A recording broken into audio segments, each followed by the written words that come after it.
Bom dia, pessoal. Nós vamos falar um pouco agora sobre deformidades congênitas do membro inferior. Então, vamos iniciar nossa apresentação falando sobre a displasia do desenvolvimento do quadril. Ela é um grupo de deformidades anatômicas que são divididas em atípicas e típicas. São deformidades congênitas do próprio quadril, né? Ela apresenta etiologia desconhecida, mas tem 5 hipóteses de etiologias, sendo a genética a que mais prevalece. E todas essas hipóteses se baseiam numa hiperfrouxidão ligamentar e também da cápsula articular que favorece essa luxação ou subluxação do quadril. Quadro clínico. Deve-se ter em mente que sempre quando iremos investigar um quadro de luxação do quadril, né, são as displasias congênitas, nós devemos buscar sinais que mostrem a luxação ou subluxação do quadril. Então, devemos realizar a busca ativa em sinais precoces da displasia e buscas serão realizadas através de testes físicos. 2 testes físicos são realizados, que é a manobra de Barlow, que ela é realizada em 2 tempos. No primeiro tempo, tenta-se reduzir esse quadril, que é feito através de uma flexão do quadril, juntamente com a flexão total do joelho, e tenta-se colocar-se esse acetábulo no lugar. É percebida essa colocação no local do acetábulo através de um clique que é feito quando essa articulação é reduzida. O segundo tempo dessa manobra se caracteriza na tentativa de luxação dessa articulação, que também é percebido com um clique. A manobra de Ortolani, ela da mesma forma da manobra de Barlow, ela também é realizada em 2 tempos. No primeiro tempo tenta-se realizar essa redução, no segundo tempo tenta realizar essa luxação do quadril.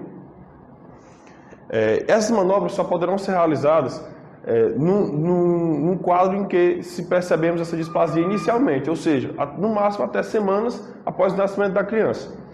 Quando se passam mais de 2 meses, em média mais de 2 meses desse nascimento, essas manobras são de difícil execução, muitas vezes não conseguindo se realizar. Então, aqui nós temos uns sinais de luxação do quadril, que é o sinal de Trendelenburg, que é quando a criança se apoia sobre a perna que se tem a suspeita de luxação do quadril.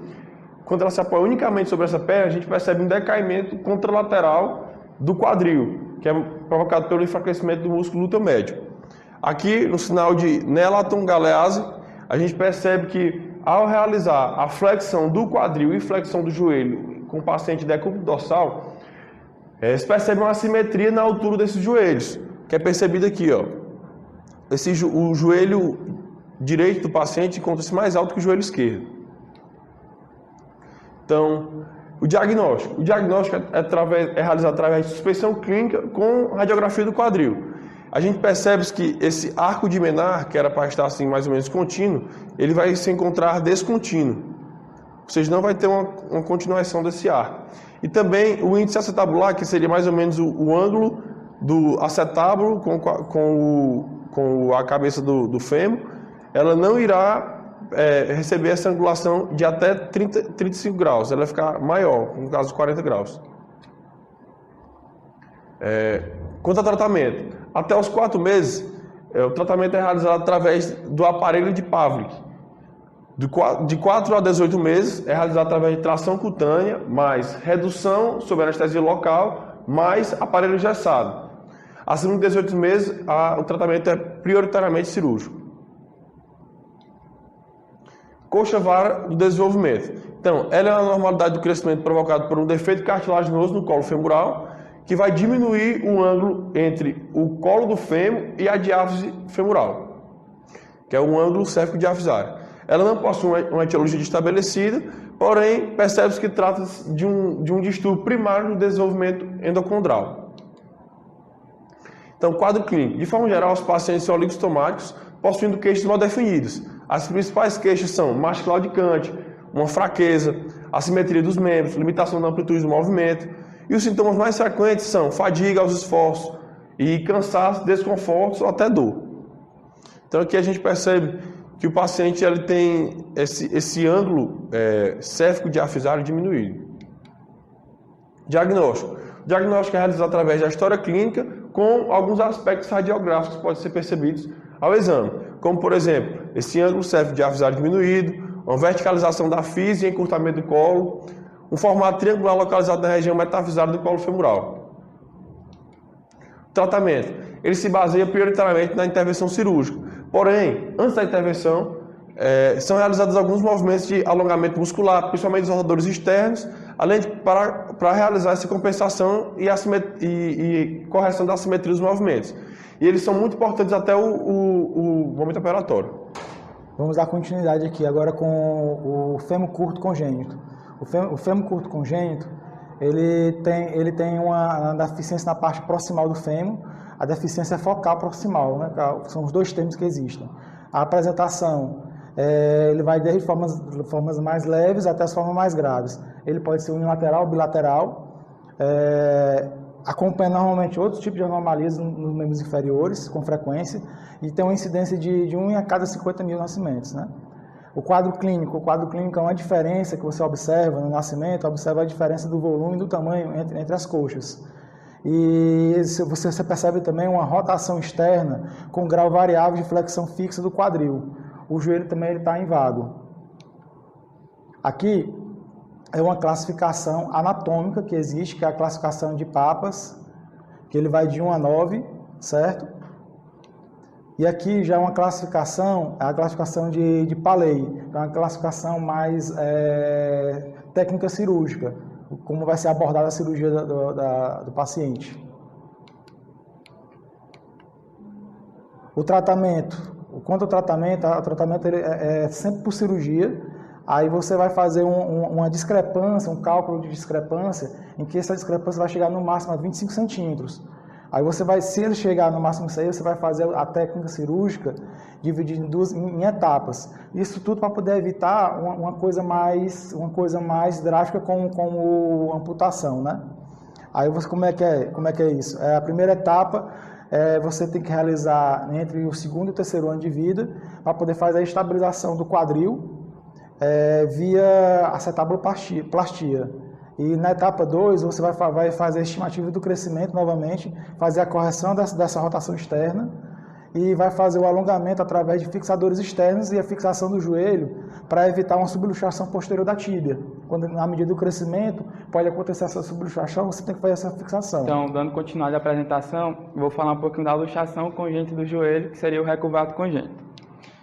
Então, só dando uma pequena introdução, que além do recurvato congênito que tem, existem vários outros tipos de desvio do joelho. Então, um deles seria quando há um desvio por afastamento do eixo central do corpo com a aproximação dos tornozelos. Esse seria o que a gente chama de joelho vago. E quando ocorre o inverso disso, o joelho vago. E quando há uma hiperextensão do joelho, que acontece o quê? Acontece uma anteriorização da tíbia, a gente tem um recurvato, que é o que eu vou explicar agora. Então, o recurvato do joelho se classifica tanto como dinâmico como estrutural. O dinâmico vai ser definido como a hiperextensão durante o período de apoio na marcha. Então, é quando a pessoa tenta andar, ela não consegue porque está hiperestendida. Consequentemente, como é que a gente vai ver isso aí? Por que acontece? Pode ser pela combinação da contração do quadríceps, da espasticidade do tornozelo e fraqueza dos músculos dos gêmeos. Então, quando a gente for buscar no exame clínico, no exame físico, a gente vai buscar essas alterações. Então, em que pacientes que podem ter essa luxação? Pode ser em pacientes com alguma lesão traumática cerebral, com paralisia cerebral, alguma sequela de poliomielite. E o estrutural, que seria o outro tipo, ele é congênito e é decorrente da posição fetal intrauterina, que é quando o bebê está na posição cefálica, o pé dele fica preso na maxila e é aí que vai provocar essa anteriorização da tíbia. Então, como é o quadro clínico? Como eu já falei, o que a gente vai ver primeiro e primordialmente é esse deslocamento anterior da tíbia em relação ao fêmur. Já no joelho também vai poder mostrar deformidade grosseira em vago pela rotação externa que pode ocorrer nos quadris.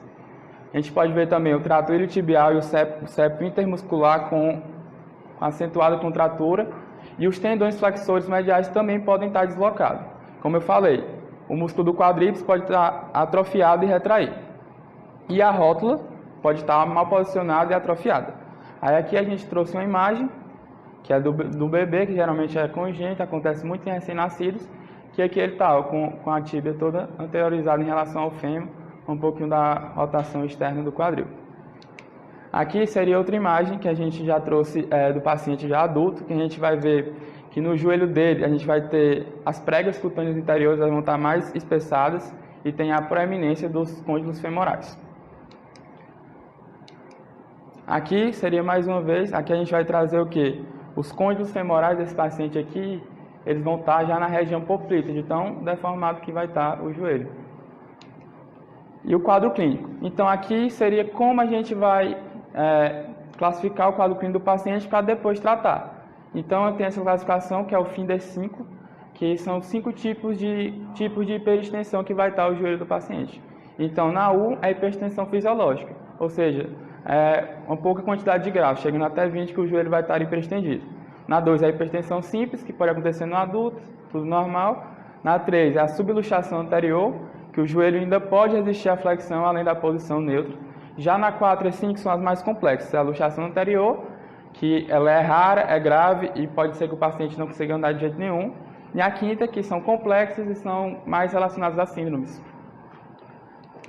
Aí tá aqui, a gente trouxe uma imagem com as subluxações, mostrando que pode variar muito de grau. Aí na primeira está mais ou menos anteriorizada, na segunda já está bem mais, e aqui a gente vê que está quase solto já mesmo aqui, possibilitando a deambulação. Então, como é que é o diagnóstico? Eu já falei, a gente vai fazer o exame clínico justamente para ver essas alterações primárias e secundárias. Aí na inspeção, o que é que a gente vai ver? Vai ver a retração do quadríceps, o deslocamento anterior dos ligamentos e dos músculos flexores, a saliência posterior dos côndilos na região poplítea e a presença acentuada da prega de pele na região anterior, como foi até mostrado naquela imagem, que a prega estava espaçada. E nos ligamentos a gente vai ter uma frouxidão pelo alongamento prolongado que essa hiperextensão vai fazer. E os exames de imagem. O principal exame de imagem aqui vai ser a radiologia.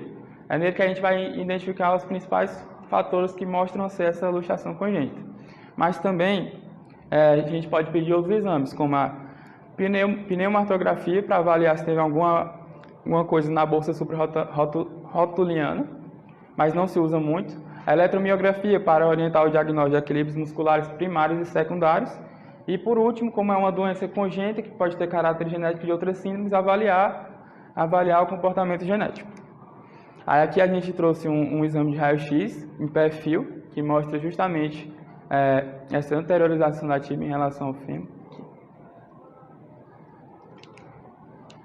E o tratamento? O tratamento, como eu falei, vai se basear com o grau de deformidade. Vai nos grupos 1, 2 e 3, o tratamento vai ser conservador, enquanto que nos grupos 4 e 5 o tratamento já pode ser cirúrgico, como osteotomia, que é o que a gente vai usar mais.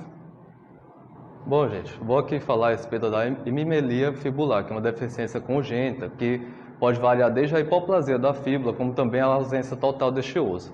Não tem uma etiologia conhecida e não tem uma relação genética, sendo uma causa esporádica. Acredita-se que isso é devido relacionado a insulto embrionário entre a 6ª e 8ª semana e também associado a outros problemas, como a ausência de ligamentos cruzados no joelho e também encurtamento do membro, tanto no setor tibial como também no setor femoral. Ela é classificada de acordo com a Derme-Calange, que vai desde o 1A, 1B e 2, que explicarei melhor em seguida. Visa-se obter a melhor função possível com preservação do membro e, para tal, vocês têm um tratamento como compensação no calçado para o epifisiodese no lado contralateral para casos mais leves e, no caso mais grave, você tem a amputação de cime e prótese. Então, aqui a gente vê o tipo 1A, que é exatamente a fíbula curta, ela é presente, só que ela é curta. Aqui a gente já vê uma parte proximal da fíbula, ela já está ausente, e aqui no tipo 2, a gente vê a total ausência. E aqui no caso, a gente vê uma criança com o tipo 2. Você percebe bem aqui na radiografia que ela não possuía fíbula. Neste caso, ela foi exatamente, utilizou-se nela a reconstrução cirúrgica, que é um tipo de tratamento que tem cada vez mais ganhado espaço nos tempos modernos, que consiste em reconstrução cirúrgica com preservação do membro e abordagem da deformidade do pé e alongamento da tíbia. Se instalou a peça Lizarov, que visa corrigir e alongar a deformidade tibial, e a deformidade equinovago necessita alongar tendão calcâneo, músculos peroneiros, ressecção da membrana interóssea remanescente e requisitos fibrosos da fíbula. Aí, osteotomia supramaleolar, que visa corrigir o valgue e a curva para frente da epífise distal da tíbia.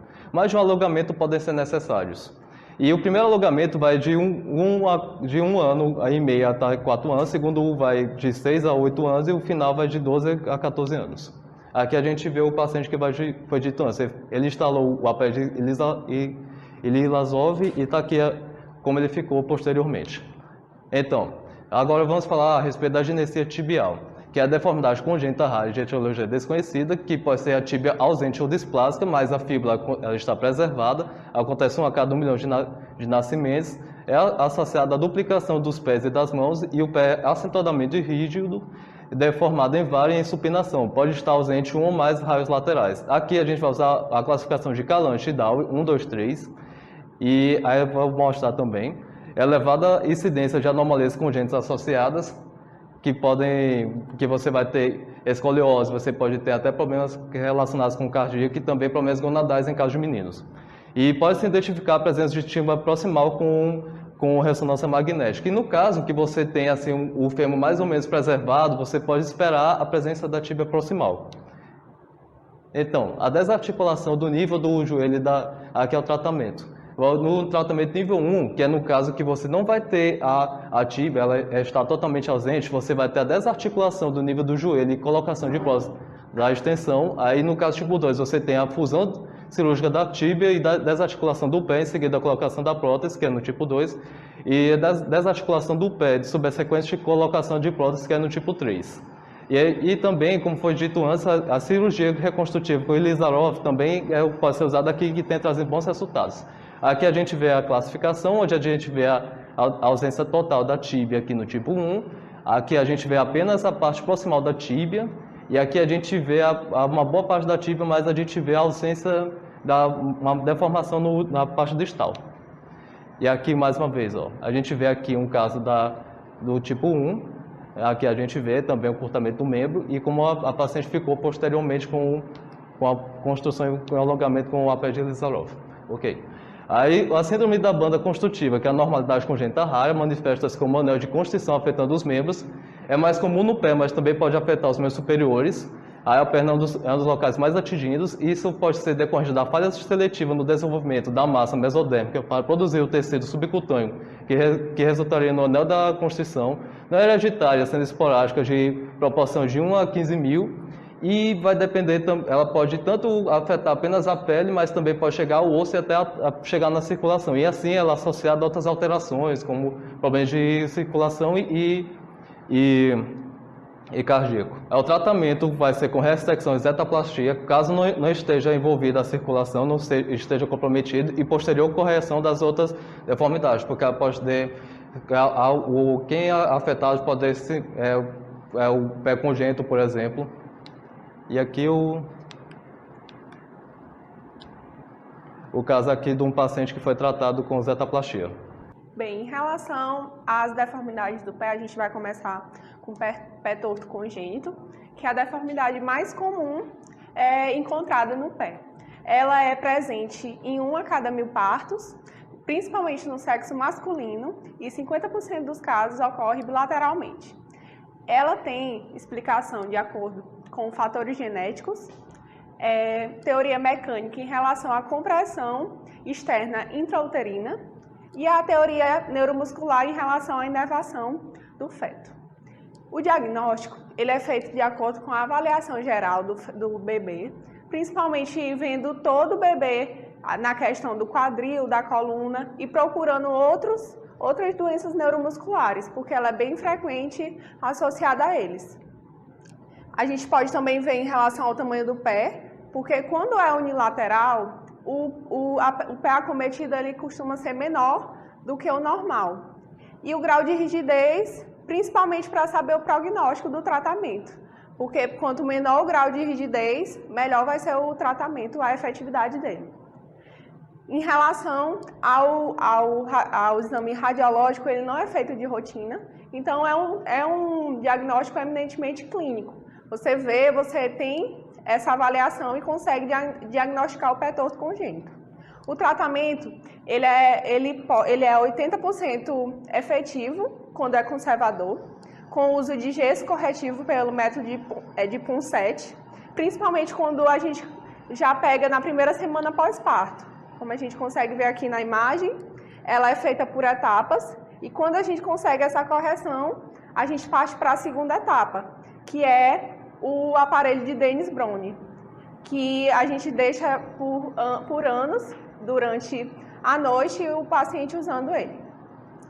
O tratamento cirúrgico é quando a gente não consegue a efetividade com esses métodos, e aí a gente faz com a técnica de Cincinnati de liberação póstero-médio lateral.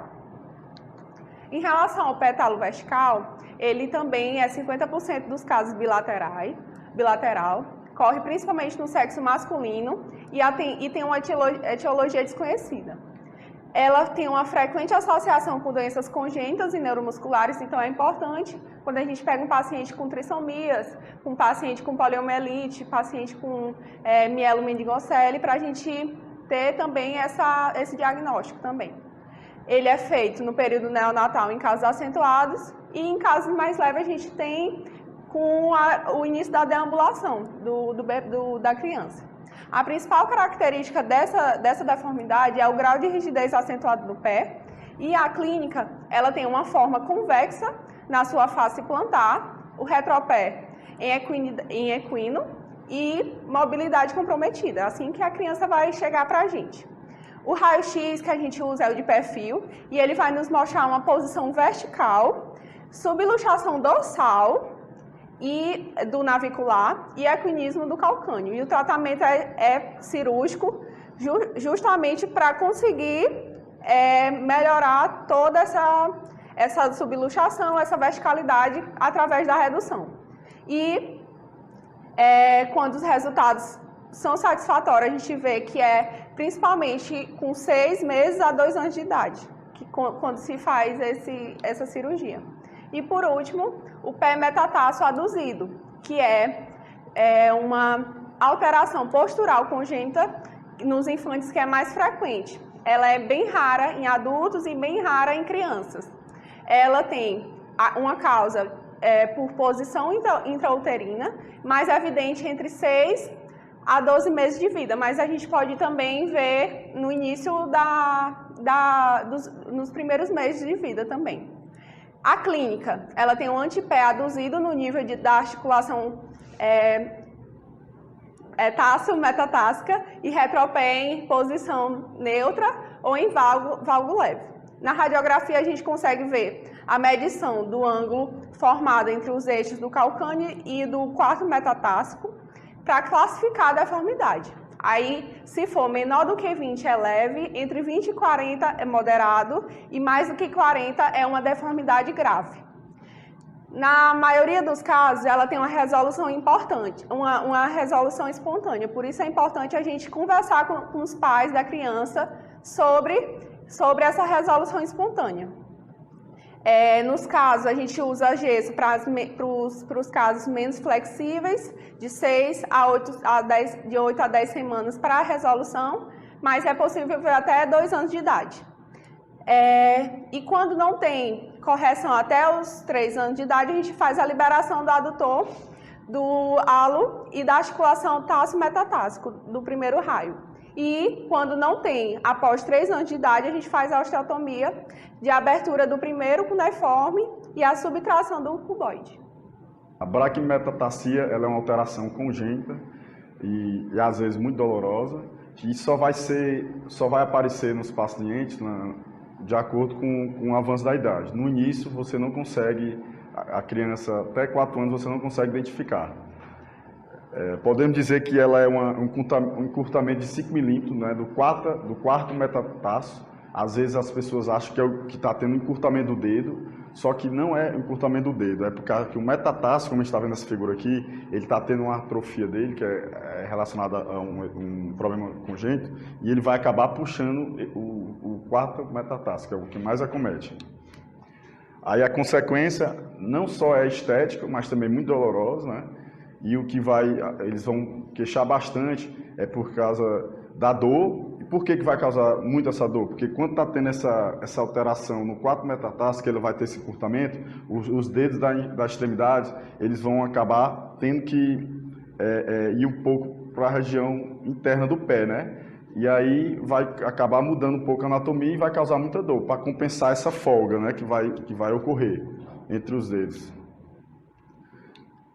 Aí o diagnóstico, né, radiografia simples, já dá para identificar, e fora de visual, você vê. Porque a partir de 4 anos de idade, a criancinha já começa a aparecer ali, você já começa a ver, é fácil de fazer o diagnóstico. Aí na radiografia você nota aqui, ó, que o quarto metatarso, ó, ele está recolhido, ó. Aí o que vai acontecer, que teve essa alteração, que os estudos mostram, que é um fechamento prematuro da placa epifisária de crescimento ósseo do metatarso. Aí o tratamento tem as 2 formas, que são as melhores que a gente fez nessa pesquisa, que é a técnica do enxerto ósseo, que é essa daqui, o dedo está totalmente encurtado, aí bota um enxerto e acaba deixando tudo normalzinho. E essa técnica de extrator ósseo, que é aquela com fixador. Qual é a diferença? Que o efeito é mais rápido. Isso aqui você fez a cirurgia, já tem um efeito visual, já tem o efeito completo. E essa daqui já demora um pouco e tem algumas complicações. Aí, dando continuidade, tem a colisão tarsiana. O que é essa colisão tarsiana? É uma conexão anormal da região aqui dos dedos, dos ossos do tarso, né? Só para dar uma revisão rápida aqui, tem o calcâneo, que ele se articula com o tálux, com o navicular e com os outros ossos aqui. Aí essa articulação, ela é um efeito também congênito, ele acaba tendo ele acaba nascendo sem essa articulação, nascendo junto mesmo, com essa conexão. Aí acaba você tendo essas alterações. Uma das alterações visíveis é essa daqui. O pé, ele não tem essa curvatura, ou ele tem algumas alterações aqui, né? Aí vai ter claudicação e outras consequências, né? Apesar de estar presente no nascimento, os sintomas só vai ser mais tardio na vida dele, né? Que é a partir dos 12 a 16 anos que você vai começar a notar que ele vai se queixar de dores, né? Alterações. E nessa radiografia aqui, o que a gente vai constatar, ó, que aqui uma normal do pé não vai ter essa ligação, essa conexão dos ossos, ó, do calcâneo com o talo, e essa daqui você já vê que tem essa ligação, ó, que é algo que se comprova que essa alteração é no desenvolvimento dos ossos, né? Ele não deu para ele se separar direitinho. Aí a radiografia, né, o melhor exame simples para a gente diagnosticar. E o que mais acomete é do calcânio ao tálux, ao hálus, quer dizer. E o tratamento inicial deve ser conservador e existe uma chance de aliviar da dor, né? E a questão da imobilização de órtese com gesso também. Então, dando continuidade, vamos falar agora um pouco sobre a polidactilia. A polidactilia nada mais é do que dedos supranumerados, tanto na mão como no pé. É uma doença que tem um forte caráter de transmissão hereditária e genética, relacionada ao gene recessivo de penetrância incompleta. Também é relacionada às aberrações cromossômicas, como síndrome de Down, escoliose congênita, trissomia do 21 e agenesia tibial. A incidência ela ocorre de 1 para cada 713 partos. Ela é 2 vezes mais frequente naquelas raças não brancas. E não há diferença no acometimento de sexo. Ela é dividida de acordo com a classificação de Turek. Na tipo 1, é nada mais do que uma massa redundante, sem a presença de ossos e tendões e cartilagem. Já a tipo 2 é uma duplicação parcial ou total do dedo, com a presença de componentes anatômicos. A tipo 3 ela é mais rara de acontecer e consiste na presença de um dedo com todos os componentes. Então, o tratamento dela vai se basear na função e no aspecto cosmético. Como a gente pode ver aqui, nessa imagem, é a presença de um dedo a mais. Então, isso pode influenciar no uso de calçados. E o que é que vai ser o tratamento? Vai ser uma cirurgia de ressecção desse dedo, do dedo supranumerário. Habitualmente, ela é ideal de ser indicada no momento que a criança já começa a andar.